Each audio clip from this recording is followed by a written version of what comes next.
Hello student, today we are going to learn heredity and evolution part 4 standard 10th. So in this lesson we learn about evidences of evolution. What we learn here? Evidences of evolution. म्हणजे काय होत असते? Evidences म्हणजे काय होते? पुरावे. Evidences म्हणजे पुरावे. Evidences of evolution. उत्क्रांतीच्या संबंधीच्या पुराव्याच्या संबंधात आपण या ठिकाणी अभ्यास करणार आहोत. इयत्ता 10वी Lesson number 1, Heredity and Evolution. Collective thinking upon the mentioned theories implies that evolution is everlasting process of changes. Evolution process of changes. म्हणजे काय म्हटलं या ठिकाणी? is everlasting process of changes. However, it need proof to prove it. Followings are the various proofs available in support of the theories. आपल्याला या ठिकाणी evidences of इव्हॉल्युशनमध्ये उत्क्रांतीच्या सिद्धांताचं पुरावे आपल्याला बघायचे आहे. So we learn here the first evidence is morphological evidences. You look at the picture of morphological evidences. Morphological evidences means बाह्यरूपिकीय पुरावे. What proofs? For this living animals and plants. These are the animals. You look at carefully the morphological evidences. काय पुरावे आहे बाह्यरूपिकी आपण पाहू. You look at the similarities like structure of mouth. Similarities, structure of mouth. Then their ear, eyes. Then in the plant, structure of leaf and their fruits, stem, etc. Various similarities like structure of mouth, position of eyes, structure of nostril, ear pinna and thicky hair on the body. हे animals मध्ये आपण पाहतो वेगवेगळं शरीरातले अवयव. In this we also find out the same similarities in the character like leaf shape, leaf venation, leaf petiole occur in case of plants. This indicate that there are some similarities in those group and hence it proves that their origin must be the same and must have the common ancestor. यावरून आपलं लक्षात येते की यांचं एकच पूर्वज असला पाहिजे. हा पहिला पुरावा झाला morphological evidences. Then we learn second proof पाहू आपण ॲनाटॉमिकल एव्हिडन्सेस. सेकंड पुरावा काय? दुसरा ॲनाटॉमिकल evidences. Anatomy means शरीरशास्त्रीय पुरावा. There are, you look at in this picture, structure of bones. Here are the structure of bone. Human hand, you look at the structure of human hand and their bone. Foreleg of ox. आपण बैलाचा या ठिकाणी पाय बघू. मानवाचा पाय आपण या ठिकाणी पाहला. त्यानंतर पॅटेजियम ऑफ बॅट. बॅट म्हणजे वटवागडाचा आपण या ठिकाणी पाय बघू आणि याच्यामध्ये काय सिमिलॅरिटीज आहे, काय डिफरन्सेस आहे आपण बघू. Flipper of whale. व्हेल माशाचा पाय आपण या ठिकाणी पाहला. तर ॲनाटॉमी काय म्हणते आपल्याला? शरीरशास्त्रीय पुरावा आपण काय पाहतो या ठिकाणी? Observe the pictures. आपल्याला एक दिसते या ठिकाणी superficial similarity. Superficial similarity in this 4 structure of bones आपल्याला एकदा या ठिकाणी दिसते. Similarity use of each this structure is different in respective of animals. However there is similarity in structure of bone and bony joint. आपण या ठिकाणी पहा, ह्या बोनचे जे जॉईंट आहे यामध्ये आपल्याला काही सिमिलॅरिटी दिसते. In joint group of those animals this similarity indicate that those animals may have common ancestor. यावरून काय लक्षात येते आपला? का यांचा जो ॲन्सेस्टर आहे, पूर्वज आहे, तो एक असला पाहिजे. त्यानंतरचा आपण या ठिकाणी एक हे पाहतो की या ठिकाणी काही प्रश्न दिला आहे. What are the different organ in the body of organism? Is each organ useful to the? म्हणजे आपल्याला अनेक अवयव असतात आणि सर्वच अवयव आपल्याला उपयोगाचे आहे का? तिसरा पुरावा जो आहे व्हेस्टिजियल ऑर्गन. काय? व्हेस्टिजियल ऑर्गन. व्हेस्टिजियल ऑर्गन म्हणजे अवशेषांगे. काय होतो? अवशेषांगे म्हटलं जाते याला. म्हणजे अवशेषांगे म्हणजे निरुपद्रवी किंवा वाढ न झालेल्या अवयवांना काय म्हटलं जाते? अवशेषांगे म्हणतात.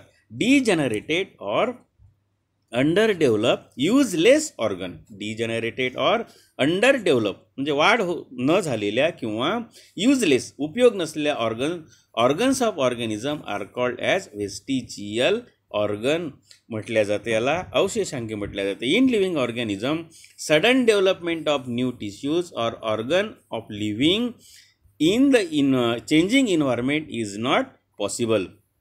Instead, existing organ undergo gradual changes म्हणजे त्यामध्ये हळूहळू बदल होतो.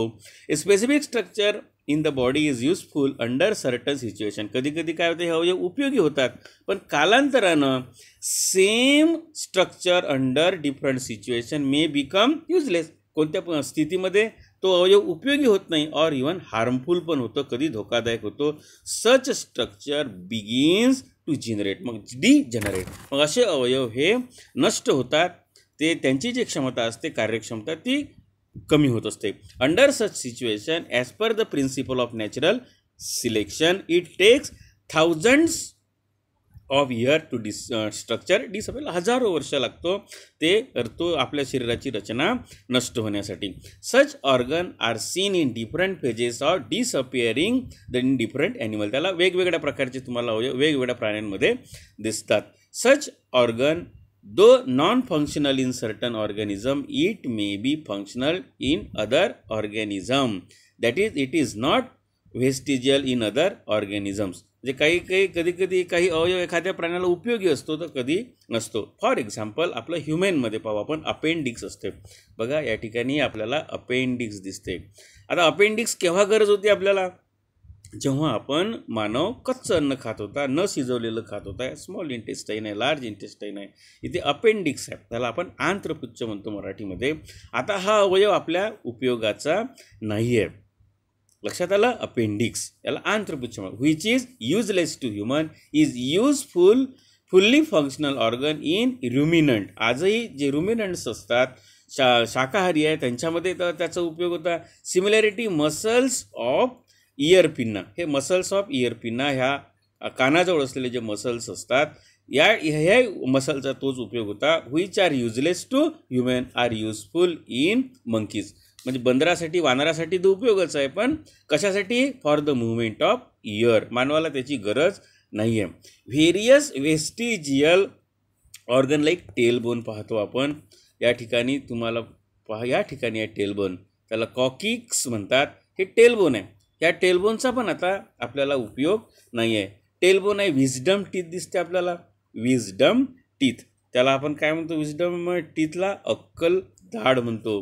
And the body hairs are present in body of human being. आपल्या शरीरावर असलेलं केस, हे खूप सारं केस आहे. पूर्वी केसाचा उपयोग आपल्याला संरक्षणासाठी होत होता थंडीपासून. तर हे सारे व्हेस्टिजियल अवयव आपण या ठिकाणी पाहतो. अपेंडिक्स आहे, टेलबोन आहे, विजडम टीथ आहे, इयर मसल्स आहे. त्यानंतर आहे पॅलिनोटॉलॉजिकल इव्हिडन्सेस. पॅलिनोटॉलॉजिकल इव्हिडन्स पुराजीवशास्त्रीय जीवाश्म विज्ञानामध्ये आपण पाहतो. या ठिकाणी काही जीवाश्म दिसतात आपल्याला, वेगवेगळ्या प्राण्यांची जीवाश्म, त्या जीवाचं रूपांतर दगडात झालेलं जे काही आहे ते जीवाश्म, त्याला पॅलेंटॉलॉजिकल इव्हिडन्सेस म्हणतो. जीवाश्म विषयक पुरावे जे आहे हे काय सांगतात आपल्याला. तर एक question may arise in your mind that which organisms exist millions of year, लाखो वर्षापूर्वी होते हे. How can we tell this now. This secret has been hidden in the earth. Large म्हणजे हे जे जमिनीखाली जे गाडले गेलेले प्राणी होते ते आता फॉसिल्सच्या रूपानं, स्टडी ऑफ फॉसिल्स, जीवाश्माच्या रूपाने आपल्याला त्याचा अभ्यास करायला मिळतो. Study of fossil is an important aspect of study of evolution. त्यानंतर आपण हे कशावरून आपण शिकवतो, कार्बन डेटिंग. आपल्याला माहिती असेल कार्बन डेटिंग, कार्बन 14. तर हे carbon consumption of animals and plant stop after death and since they only the decaying process of carbon 14 occurs continuously. In case of dead bodies of plants and animals remaining constant, the ratio between carbon 14 and carbon 12 changes continuously as carbon 12 is non-radioactive. The time pass since the death of plant or animal can be calculated by measuring the radioactivity of carbon 14 and ratio of carbon 14 to carbon 12 present in their body. This is carbon dating method. याला carbon dating method म्हटलं जाते. तर या पद्धतीनं पॅलेनेटॉलॉजीमध्ये आणि अँथ्रोपॉलॉजीमध्ये पुराजीवशास्त्रामध्ये याचा determining the age of human fossil, मानवी जे फॉसिल्स असतात जीवाश्म, याचं वय डिटरमाइन करण्यासाठी कोणती पद्धत वापरल्या जाते? कार्बन डेटिंग पद्धत वापरल्या जाते. कार्बन डेटिंग कशासाठी वापरल्या जाते? To determine the age of human fossils and manuscript, जे आपली लिपी असते त्याचं पण वय काढता येतं. On the age of fossils has been determined by such techniques. Okay, it become easy to deduce the information. Interwhile organism, it seems the vertebrate have shown. इथं या ठिकाणी एक तुम्ही स्ट्रक्चर पाहता, structure of ground level of fossils. या ठिकाणी वेगवेगळे इरा पाहतो आपण, पॅलेनोझोइक इरा, मेझोझोइक, सिनोझोइक इरा. तर यामध्ये आपण कोणते प्राणी तयार झालेले आपण पाहतो? इनव्हर्टेब्रेट. पॅलेनोझोइकमध्ये इनव्हर्टेब्रेट, ॲम्फिबियन्स, त्यानंतर रेप्टाईल्स नंतर बर्ड्स आणि त्यानंतर मॅमल्स. अशा पद्धतीनं हे आपलं जे डेव्हलपमेंट आहे याची आपली इव्हॉल्युशन आहे, अशा पद्धतीनं इव्हॉल्युशन झाल्याचं आपल्याला लक्षात येते. हे काही कनेक्टिंग लिंक्स आहेत, जसं इथं डगबिल प्लॅटिपस आहे, लंगफिश आहे आणि पेरी पॅटस आहे, कनेक्टिंग जोडणारे दुवे. त्यानंतर एम्ब्रॉलॉजिकल इव्हिडन्सेस आहे. एम्ब्रॉलॉजिकल म्हणजे भ्रूण विज्ञान. तुम्ही या ठिकाणी पाहता एम्ब्रॉलॉजिकल इव्हिडन्समध्ये वेगवेगळ्या प्राण्यांचे एम्ब्रिओज आहे या ठिकाणी दिले आहे. फिश आहे, सॅलॅमेंडर आहे, टॉर्टाईज आहे, चिकन आहे म्हणजे कोंबडीचं आपण या ठिकाणी पाहतो, पिग आहे, काऊ आहे, त्यानंतर रॅबिट आहे आणि मॅन आहे. म्हणजे आपण या ठिकाणी पाहतो की एम्ब्रॉलॉजिकल इव्हिडन्सेसमध्ये काय असते? Comparative study of embryological developmental stages of various vertebrate given in the picture shows that all embryos shows extreme similarities during initial stages. म्हणजे इनिशियल स्टेज जर आपण यांची पाहिली तर सर्व आपण गर्भ जे पाहतो हे एकसारखे दिसते आपल्याला. आणि याच्यावरून indicate that the common origin of all these animals. हे जे सर्व प्राणी आहे हे जे आपण पाहतो याचे एकसारखं दिसते आपल्याला. तर याचं ओरिजिन मतलब कॉमन एन्सेस्टरचा पूर्वज जो आहे तो एकच असला पाहिजे, हे यावरून आपल्याला लक्षात येते. म्हणजे इव्हॉल्युशनमध्ये जे आपण वेगवेगळे आपण या ठिकाणी पुरावे पाहिले आहे यामध्ये, तर या ठिकाणी आपण या सर्व पुराव्यांचा अभ्यास केलेला आहे इव्हिडन्सेस ऑफ इव्हॉल्युशनमध्ये. ओके, नेक्स्टमध्ये आपण दुसरा भाग आपण या ठिकाणी पाहूया.